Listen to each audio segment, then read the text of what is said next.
Y la ministra de la Mujer y Equidad de Género, Antonio Orellana, y el ministro de la SECPRES, Giorgio Jackson, se reunieron hoy con parlamentarias de distintas bancadas para desarrollar un trabajo prelegislativo con la finalidad de presentar un proyecto de ley sobre responsabilidad parental y el pago efectivo de pensiones de alimentos. Para profundizar en este tema, nos acompaña precisamente la ministra Antonio Orellana. Ministra, bienvenida a Canal 24 Horas. ¿Cómo le va? Muy buenas tardes. Hola, buenas tardes. Ministra, a ver, las cifras que fuimos conociendo durante los últimos 2 años con los retiros de fondos de pensiones dio cuenta de este drama que están viviendo muchas mujeres. Prácticamente hoy día, se lo llamo número simple, 1 de cada 6 papás cumple rigurosamente con sus obligaciones del tema de la pensión de alimentos, y ustedes están buscando mecanismos de pago permanente. ¿Cómo se puede lograr? Uno piensa tantas maneras, ministra, pero ¿cómo se puede lograr una manera efectiva de pago permanente de un deber de esos papás? O sea, bueno, en primer lugar, como gobierno dijimos que no nos íbamos a quedar de brazos cruzados una vez que se rechazó el proyecto de retiro acotado que presentamos. En ese sentido, nos reunimos hoy día con distintas parlamentarias de 4 comités distintos, y durante la semana vamos a tener con toda la diversidad que compone el Congreso. Lo que estamos buscando precisamente es poder establecer un mecanismo permanente que no esté asociado a eventualidades tan excepcionales como son los retiros, ¿cierto? Porque la deuda de pensión alimenticia crece mes a mes. Los niños no comen solamente cuando hay retiro, ¿cierto? Tienen necesidades mes a mes. Y en segundo lugar, un proyecto que mejore la indagación de la situación patrimonial y financiera de los deudores de pensión alimenticia. Hoy en día las mujeres tienen que hacer prácticamente inteligencia financiera para poder acreditar el verdadero patrimonio de los deudores. Y en tercer lugar, lo más importante, poder establecer mecanismos de pago efectivo. Es decir, que terminemos con este peregrinar de a quienes les deben deudas de pensión alimenticia, que tienen que estar permanentemente yendo a tribunales, liquidando la deuda, y poder establecer mecanismos más eficientes que además significan mayor dignidad para las mujeres y mayor eficiencia para que los recursos les lleguen a los niños y niñas, que son finalmente los beneficiarios. Sí, ministra, quería apuntar a uno de los temas que usted ponía, que es súper importante, que es esta suerte. Casi muchas mujeres se transforman en investigadoras privadas de sus propias exparejas respecto para saber, por ejemplo, cuántos trabajos tiene, cuántas cuentas corrientes tiene, cuántos fondos, dinero puede tener en cualquier tipo de instrumentos, y ahí se puede chocar también con los mismos bancos, con la misma banca, que hay mucha regulación respecto a la privacidad de esos datos. ¿Cómo se va a trabajar eso? Me imagino que también va a haber un trabajo, no sé si con el Ministerio de Hacienda, con la Comisión de Mercados Financieros, para poder ingresar por necesidad, obviamente, cuando esto lo amerite, en información que para diversos aspectos siempre se ha considerado como información privada, pero aquí obviamente estamos hablando de otro tema. Efectivamente es información privada, pero aquí lo que prima es el interés superior de los niños y niñas. En ese sentido, no partimos de cero, estamos trabajando en implementar el Registro Nacional de Deudores de Pensión Alimenticia, que fue una ley que se aprobó el año pasado y que nos ha tocado implementar como ministerio. Este contempla nuevas medidas de premio, es decir, de correteo a los deudores.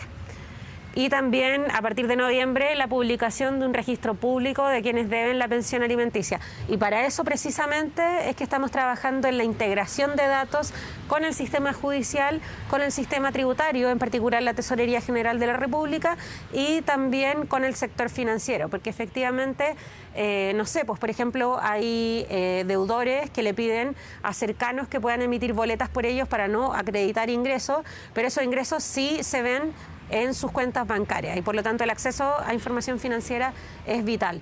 Lo que estamos buscando precisamente es encontrar mejores vías de indagación, pero desde el tribunal, no que lo tengan que hacer las mujeres como si fueran casi de la unidad de investigación de delitos complejos de Fiscalía. Obviamente con lo que significa también emocionalmente para muchas mujeres, para sus hijas, hijos y familiarmente el trauma que eso significa. Ministra, a ver, yo se lo mencionaba cuando comenzamos esta conversación respecto a lo que ha significado uno de los efectos de los retiros de fondos previsionales, más allá de la posición que uno pueda tener respecto a los retiros, es esto: cómo ha puesto arriba del tapete un tema que es transversal, impresionante los números.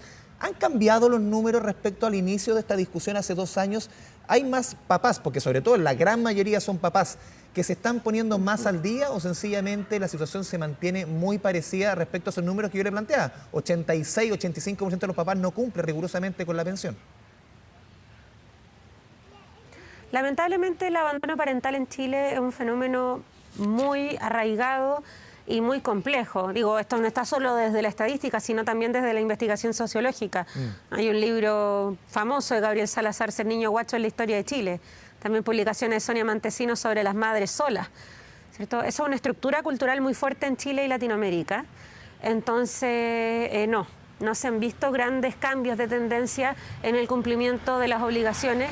Lo que sí vimos es que, de hecho, con el primer retiro tuvimos un grueso de solicitudes de retención por parte de madres y la efectividad fue bajando conforme avanzaron los retiros. ¿Por qué?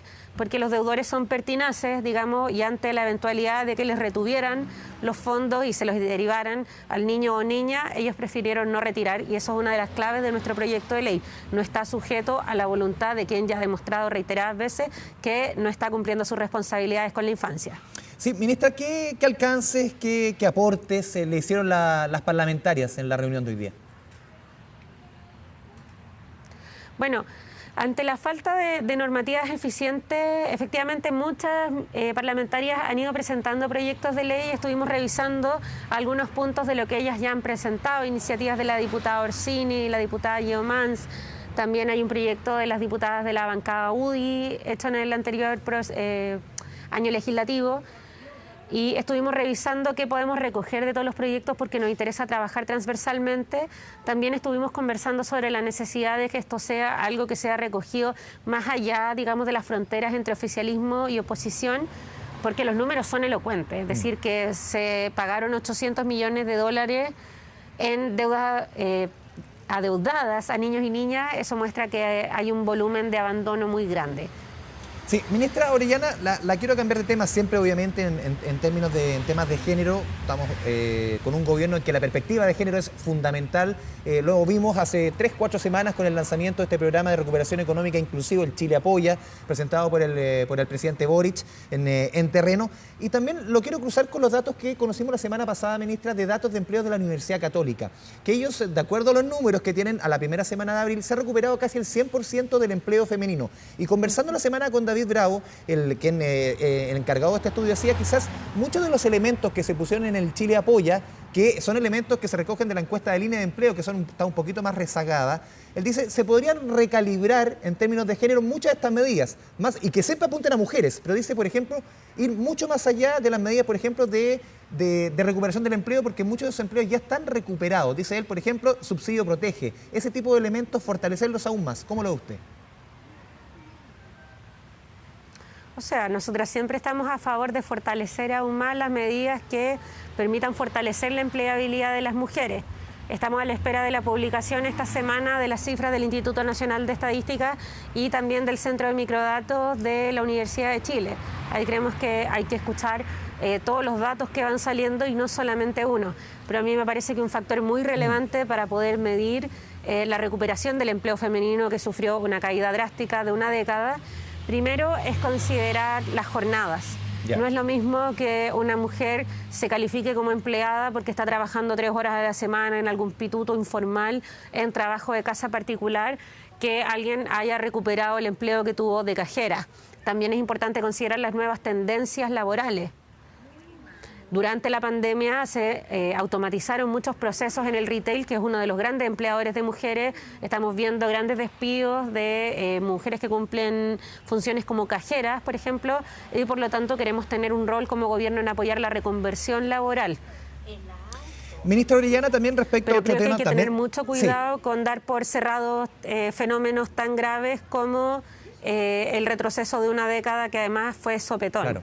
Sí, por eso yo le ponía el dato de la Universidad Católica. Ellos, por lo menos, es una muestra, y ellos daban a entender dentro de la conversación de que se podían quizás recalibrar algunas de las medidas como un insumo para una conversación, obviamente, como usted lo dice, que es mucho más amplia. Ministra, en otro tema también tiene que ver con la economía, con el trabajo de las mujeres, hemos visto también que la brecha de ingresos, lamentablemente, en nuestra economía volvió a ser tan alta como antes de la pandemia, que era un 20%. Durante la pandemia cayó. ¿Por qué? Porque muchas mujeres de menores ingresos perdieron sus empleos por tener que cuidar a terceros. Y eso, obviamente, que el promedio hizo que los ingresos subieran. Era un promedio medio mentiroso. Y ahora se vuelve a una diferencia de ingresos igual o peor que antes de la pandemia. ¿Cómo va a apuntar el gobierno a ese punto? Que tiene que ver con los ingresos, que hoy día en promedio son un 20% menores en el caso de las mujeres. Ahí tenemos medio un círculo maligno que tiene que ver con la informalidad, la falta de sistemas de apoyo a los cuidados, que es un rol que mayoritariamente cumplimos las mujeres. Y en tercer lugar, la inefectividad que ha tenido hasta el momento las normas sobre igualdad de remuneraciones. Como Ministerio de la Mujer queremos trabajar en conjunto con los actores públicos y privados para aumentar las remuneraciones de las mujeres, dar apoyo allí donde sea necesario a las pequeñas y medianas empresas. Es también parte de lo que se está conversando entre el Ministerio del Trabajo, el Ministerio de Hacienda y también la Central Unitaria de Trabajadores respecto a sueldo mínimo. Y sobre todo estamos trabajando en medidas que puedan apuntar al núcleo de mujeres que están en la informalidad. Porque ¿qué ocurre? Precisamente a partir de lo que usted señala, que son los bajos salarios, las mujeres a veces, aunque puedan optar un contrato, no lo aceptan porque eso involucra con un muy bajo salario perder muchos beneficios asociados al registro social de hogares que no son solo para ellas, sino para todo el núcleo familiar. Por ejemplo, el subsidio de vivienda, por ejemplo, la gratuidad. Y digamos, el sueldo es tan bajo que en la balanza al final terminan rechazando ese contrato de forma, digamos, bien pragmática.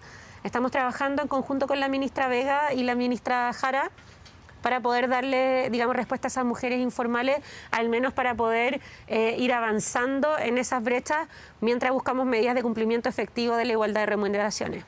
Ministra Antonia Orellana, le agradecemos este espacio, este diálogo con el Canal 24 Horas. Muchas gracias. Muchas gracias a ustedes. Vamos a la pausa en Canal 24 Horas, Noticias 24 y 17 grados en la capital. Volvemos de inmediato con más informaciones.